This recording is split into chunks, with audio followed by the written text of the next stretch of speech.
Praise the Lord. Blessed morning everyone. At lalong-lalo sa ating Panginoon. Thank you Jesus. And good morning Jesus. Praise God. And good morning Pastor Bobby and Pastor Cynthia and Pastor Jewel and Sister Lydia. At especially also to Pastor Plaza kung nakikinig man siya at Sister Ping and family. Good morning.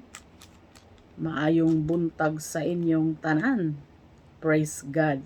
At sa lahat ng mga pastors na narito sa platform na ito sa umagang ito, and to all the brethren around the globes. So it's a big privilege again that I will share the Word of God in this platform morning devotion.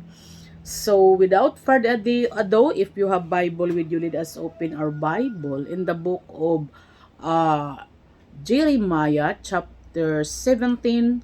This is a very familiar verse in the Bible. In chapter 17 verse 9 down to 10. The heart is deceitful above all things and desperately wicked, who can know it? Ang puso ay mangdaraya ng higit kaysa lahat ng bagay at totoong masama, sinong makakaalam? Verse 10, I the Lord search the heart. I try the reins even to give every man according to his ways, and according to the fruit of his doing. Akong Panginoon ay sumisiyasat ng pag-iisip, aking tinatarok ang mga puso upang magbigay ng bawat tao ng ayon sa kani-kaniyang lakad, ayon sa bunga ng kani-kaniyang mga gawain. So pagpalain ng pagkabasa ng salita ng ating Panginoon sa umagang ito. Let's pray. Lord Jesus, hallelujah, Lord, we humble ourselves unto you this morning, Lord God. Thank you so much for the words that we read this morning, that we heard, Lord God. Hallelujah, your servant, a channel of your blessings, O Lord God, into your kingdom. Bless every one of us and move in this platform this morning, Lord God.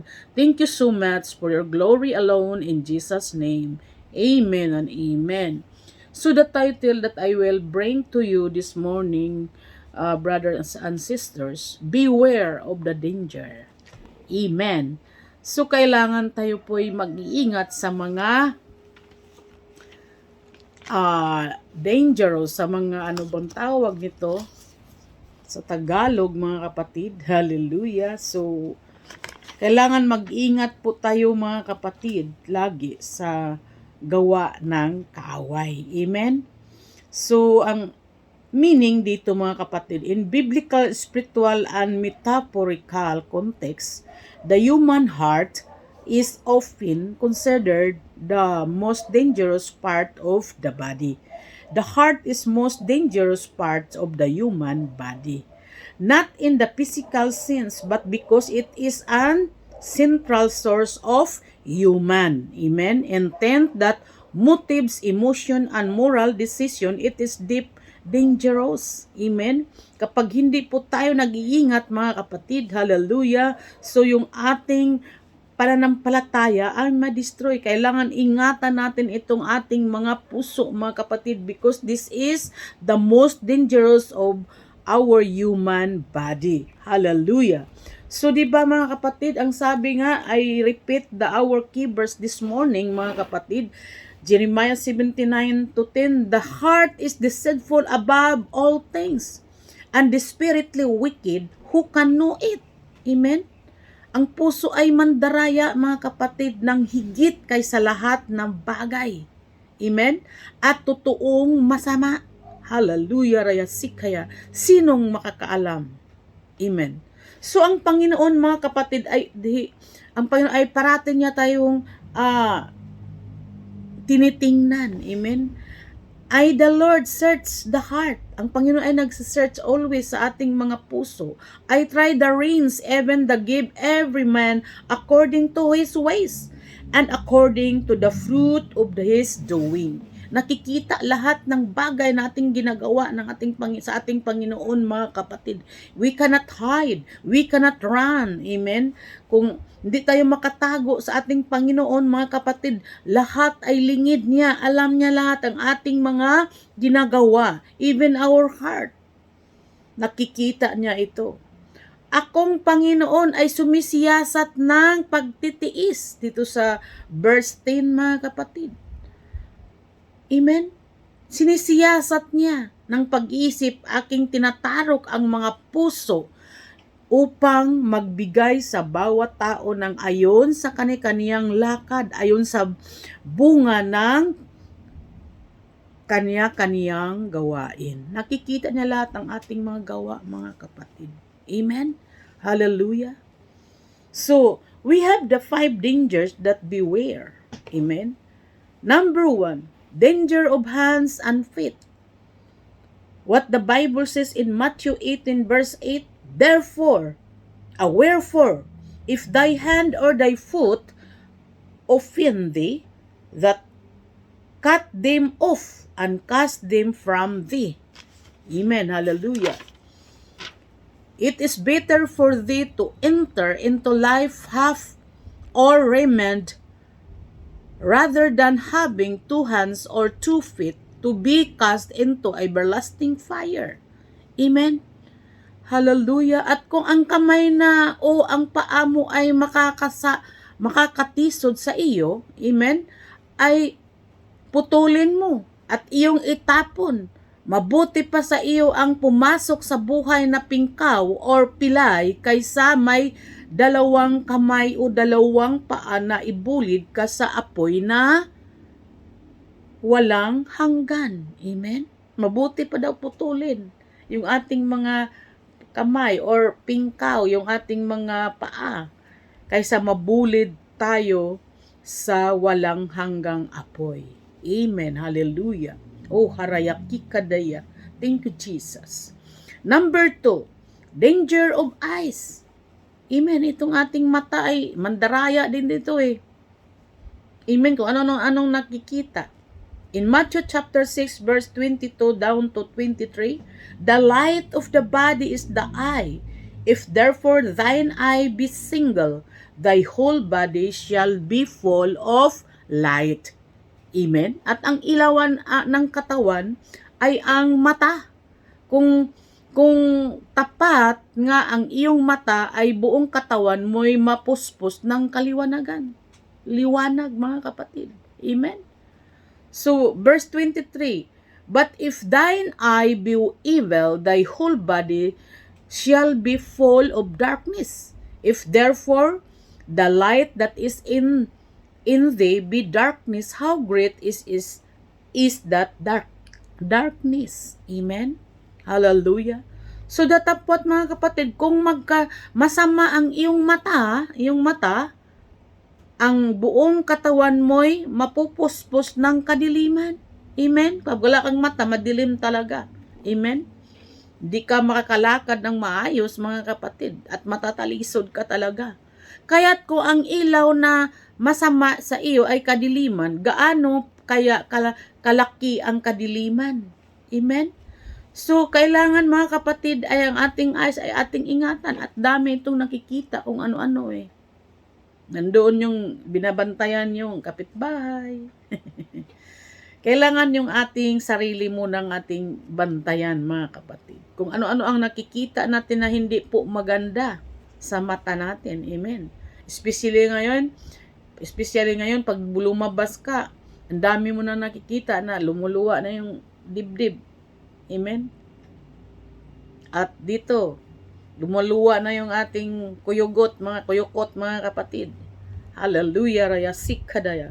Hindi nag-iingat, mga kapatid, at yan pag nakita natin, of course, nagkakasala na naman tayo. Hallelujah. So, number 3, the danger of the tongue. Itong ating dila. Kailangan po ating ingatan ito, mga kapatid, because this is dangerous also, mga kapatid. Hallelujah. Oh, kaya sikadaya. Thank you, Jesus. Danger of the tongues. In James chapter 3 verse 5, even thy the tongue is a little member of boasteth great things. Behold how great a matter a little fire kindleth. Amen? Kindleth, mga kapatid. Amen? Sa Tagalog, gayon din naman ang dila ay isang maliit ng sangkap at magpapapalalo ay malalaking bagay. Amen? Itong dila ay malambot yan eh. Minsan kapag nagsasalita tayo, hindi tayo makakapigil, lalong-lalo pag magagalit tayo. So narito kung gaano kalaking gubat ang pinag-aalab ng lubhang maliit na apoy. Amen, nakakatupok ito sa malaking gubat. Amen, kahit maliit na bagay lang itong dila, mga kapatid, but ito po ay nakakatupok sa buong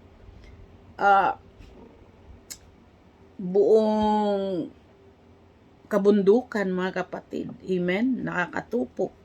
Kasi itong dila kapag nagsalita wala tong buto basta na lang kung ano-ano pag hindi natin mabantayan itong dila natin, mga kapatid. Kailangan we need to be careful, mga kapatid, what we speak. Baka makatisod na tayo sa ating mga kapwa, sa ating mga kapatiran, mga kapatid. Amen, praise God. Dahil kailangan ingatan natin ating dila. Kasi ang sabi nga ang dila masyado itong hindi ito mapipigilan dahil wala po siyang buto. Bla bla bla ito agad kapag yung nagagalit tayo, di ba? So kailangan ating pigilin. Hallelujah. So number 4, mga kapatid, danger of mind. Itong ating pag-iisip. Grabe ito kapag nag-isip ito, very advanced In Romans chapter 8 verse 6, for to be a carnally minded is death, but to be spiritually minded is life and peace. Amen? Hallelujah. Kapag tayo, mga kapatid, yung naka-mindset na ating isip ay puro kasamaan, mga kapatid, ay ito po'y nagre-reflect dito sa ating, dito papasok sa puso at nagre-reflect sa labas, mga kapatid. Hallelujah. Sapagkat ang kaisipan ng laman ay kamatayan, datapwat ang kaisipan ng espiritu ay buhay at kapayapaan. Kapag tayo maganda yung ating naka-mindset dito sa ating mind ay puro magandang bagay, puro word of God, ay ito po ay may kapayapaan, nakapagbigay ng peace of mind sa atin. Amen, mga kapatid. Kaya ating ingatan po itong ating mind. Kailangan na naka-mindset dyan, puro kabutihan, mga kapatid. Amen. O haraya sikadaya. Huwag na tayong mag-isip ng masama pa at yan ay danger. Hindi po yan kinalulugdan ng ating Panginoon. Hallelujah, raya sikadaya. Thank you, Jesus. O kululay sikadaya. I feel the presence of God this morning, mga kapatid. Hallelujah. So, number 5, danger of the heart, ito ating heart, mga kapatid, di ba? Ating ingatan ito. What the Bible says in Proverbs chapter 4 verse 23, keep thy heart with all diligence, for out of it are the issues of life. Amen. So yung itong heart gumagawa ng issue sa buhay ito pag hindi natin ingatan, mga kapatid. Amen. Kailangan lagi nating bantayan ang ating mga puso. Hallelujah. Ingatan mo ang iyong puso ng buong sikap sapagkat dinadaluyan ng buhay. Yes, amen, mga kapatid. We need to be careful and careful always. We need to search our heart kung na maganda pa ba yung nakalagay dyan or nakaimbak dyan. Hindi po puro bulok or karumihan, mga kapatid. Amen. Praise God. Oh, halalaya, sikadaya.